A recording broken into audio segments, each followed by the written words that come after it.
În 1691, la Alba Iulia, Habsburgii au promis privilegii, liniște și respect pentru vechile rânduieli.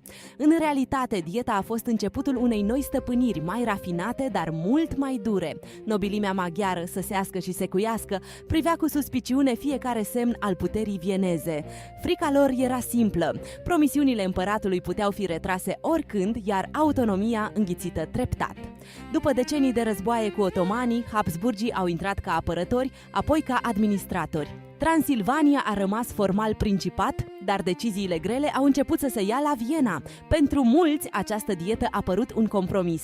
Pentru istorie a fost o schimbare de epocă. De aici începe dominația austriacă, cu promisiuni, teamă și o Transilvanie tot mai dependentă.